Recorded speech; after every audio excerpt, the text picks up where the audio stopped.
Hello friends, welcome to my YouTube channel. तो पिछले video में हमने आपको कल की पुराण का अध्याय 6 सुनाया था, जो कि दूसरा अंश का था। इस वीडियो में हम आपको कल की पुराण का 7वां अध्याय सुनाने जा रहे हैं। तो 7वां अध्याय इस प्रकार है।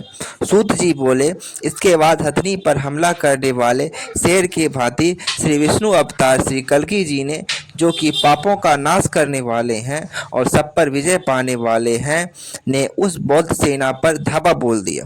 युद्ध में खूनों में रंगी हुई, जिसकी कमर नंगी हो गई, जिसके सुंदर बाल फैले हुए हैं, जो भाग रहे हो, बिलख रही हो, जो रति युद्ध में घायल हो गई हो, ऐसी नायिका की तरह जो सेना हो, उस भागती हुई सेना से सैन्य नायक कल्कि जी बोले, हे बौद्ध लोगों, तुम सब युद्ध के क्षेत्र से मत भागो, लड़ाई के लिए तैयार हो, वापस लौटो और अपना बल तथा बहादुरी दिखाने में किसी तरह की कमी ना करो।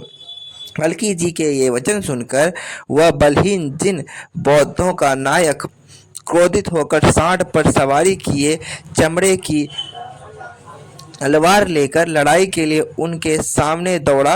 विविध हथियारों से लैस अनेक प्रकार के युद्ध करने में पारंगत हुआ जिन कल्कि जी के साथ युद्ध करने लगा। युद्ध में उसकी चतुराई देखकर देवतागण भी अचंभे पड़ गए। उसने भाले से घोड़े को भेदा और बाण से कल्कि जी को बेहोश कर जल्दी ही उन्हें गोदी में उठाने की कोशिश करने लगा, पर किसी भी तरह उन्हें ना उठा सका। जिसने कल्कि जी का संसार का भरण पोषण करने वाला जानवर क्रोधपूर्वक देखते हुए उनके साथ दास यानी बंदी का व्यवहार कर उसके कवच और अस्त्र शस्त्र छिन्न भिन्न कर डाले। यह देखकर विशाख युवराज जी ने गदा से जिन को घायल किया और अपनी ही लीला से मूर्छित हुए कल्कि जी को अपने रथ पर चढ़ाकर चल दिए। कल्कि जी फिर होश में आने पर भक्तों को उत्साह देने के लिए विशाख युवराज के रथ से उछलकर पृथ्वी पर कूदकर जिनके सामने चले गए। कल्कि जी का अत्यंत बलवान घोड़ा भी भालों की चोट की चिंता किए बिना युद्ध भूमि में कूदकर घूमकर पैरों की मार से, दांतों की चोट से, बालों को खींचकर अथवा अपने अयाल बालों से बौद्ध सेना में स्थित हजारों दुश्मनों का क्रोधित होकर नाश करने लगा। घोड़े की भयंकर सांसों की हवा से उड़कर कोई कोई वीर तो दूसरे द्वीप में जा गिरे और कोई हाथी घोड़े रथ आदि से टकराकर युद्ध भूमि में ही गिर पड़े।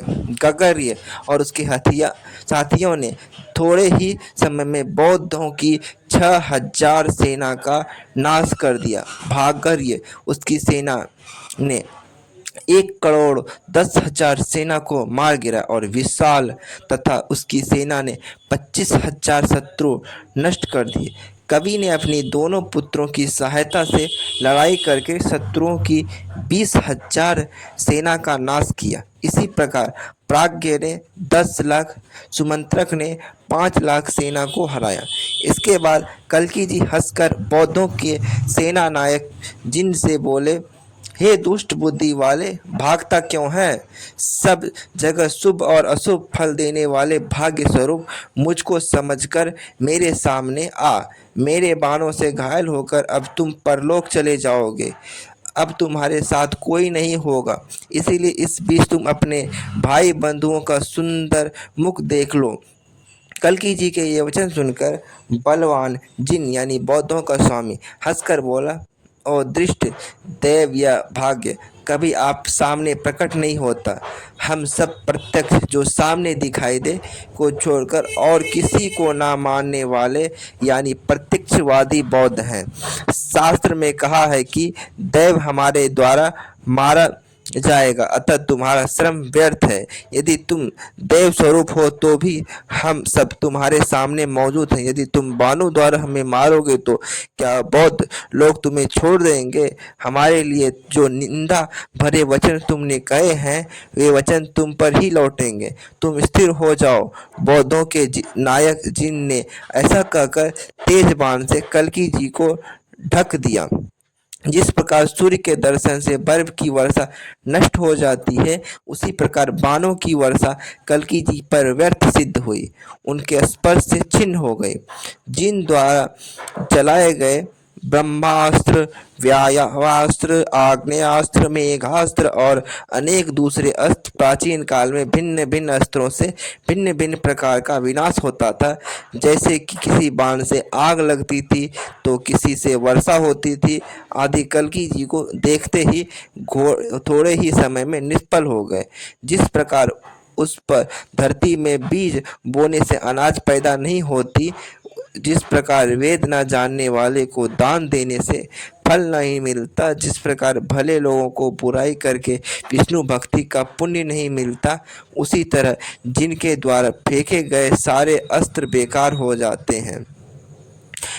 इसके बाद कल्कि जी ने उछलकर सांड पर सवार जिन को बाल पकड़ लिया और दोनों ही पृथ्वी पर गिरकर अरुण शिखा यानी मुर्गों की तरह भयंकर लड़ाई करने लगे। पृथ्वी पर गिरने पर जिन ने अपने एक हाथ से कल्कि जी के बाल पकड़े और दूसरे हाथ से उनका हाथ पकड़ लिया।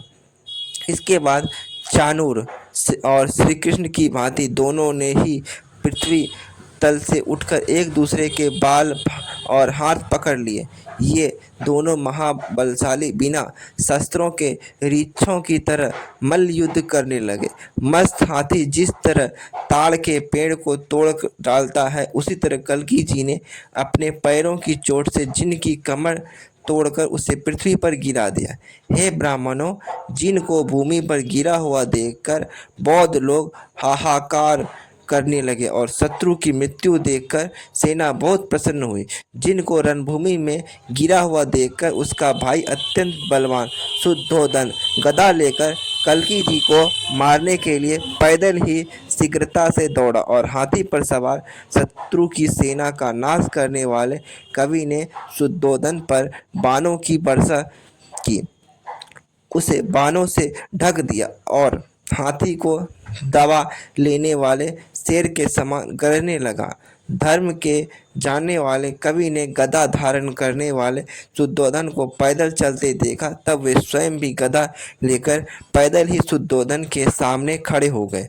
जिस तरह हाथी से दांतों से लड़ाई करता है, उसी तरह गदा युद्ध में चतुर अत्यंत वीर कवि महाबलवान शुद्धोधन आपस में गदा युद्ध करने लगे।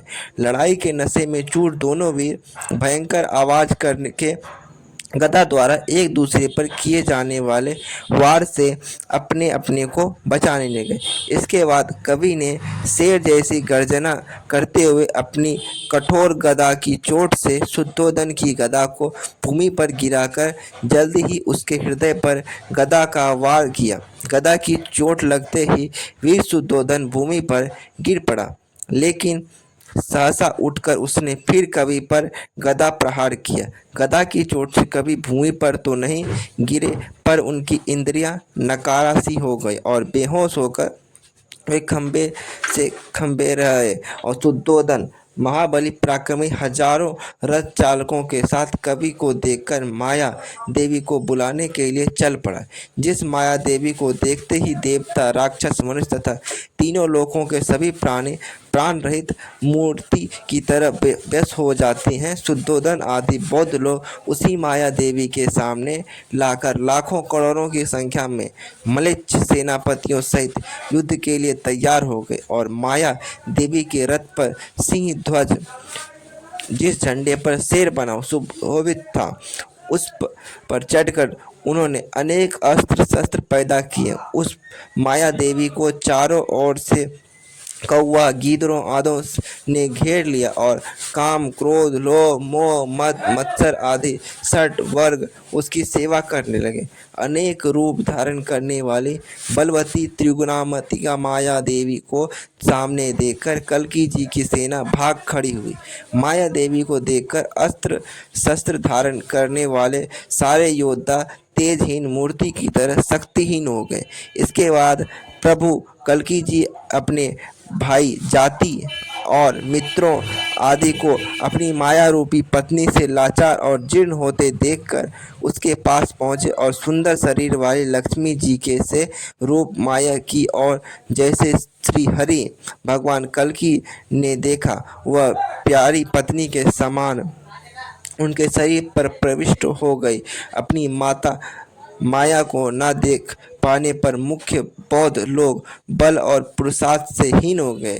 वे सैकड़ों की संख्या में इकट्ठे होकर रोने चिल्लाने लगे। अचरज से बड़े चित्त वाले वे लोग कहने लगे, कहाँ चली गए? इधर कल्कि जी ने अपनी सेना पर दृष्टि डाल उसको उठाया और म्लेच्छों के नाश करने की इच्छा से तेज तलवार लेकर घोड़े पर सवार हो गए और तलवार की मुठ को जोर से पकड़ा और बाणों से भरे तरकस सुंदर धनुष कवच और अंगुली त्राण यानी अंगुलियों को बचाने के लिए पहनी गई चमड़े की पट्टी से उनके शरीर की शोभा बढ़ रही थी। कवच के ऊपरी भाग में सेना की बनी बिंदियां जड़ी हुई थी जो ऐसी चमक रही थी मानो नीचे बादलों के समूह के तारों की शोभा हो। मुकुट के अगले भाग में लगी हुई तरह तरह की मणियों शोभा बढ़ा रही थी। सुंदरियों के नयनों को सुख देने वाले रस के मंदिर कल्कि जी शत्रुओं के पक्ष को विक्षिप्त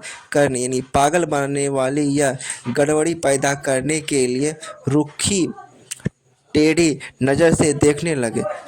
भक्त जनों का मन कल्कि जी के कमल रूपी चरणों को देखकर प्रसन्न हुआ और धर्म की निंदा करने वाले बौद्ध लोग निडर डर गए। आकाश में देवतागण यह कहकर बहुत प्रसन्न हुए कि यज्ञ की अग्नि में अब फिर आहुति दी जाएगी। जो सजी हुई सेना के समूह को इकट्ठा कर सभी शत्रुओं का नाश करने के इच्छुक हैं, जो युद्ध करने में लीला दिखा रहे हैं और जो साधुओं का सम्मान करने वाले हैं, जो अपने जनों के दुख हरने वाले हैं और सभी जीवों का भरण पोषण करने वाले हैं, ऐसे वे सज्जन की इच्छा पूरी करने के लिए अवतार धारण करने वाले कल की भगवान कल्याण करे। तो thanks for watching my video. तो ये हमारा दूसरा अंश का 7वां अध्याय यहीं पे समाप्त होता है। तो आपको हम अगले वीडियो में आपको कल्कि पुराण का तीसरा अंश का पहला अध्याय सुनाएंगे। तो ये वीडियो यहीं पे समाप्त होती है। Thanks for watching my videos.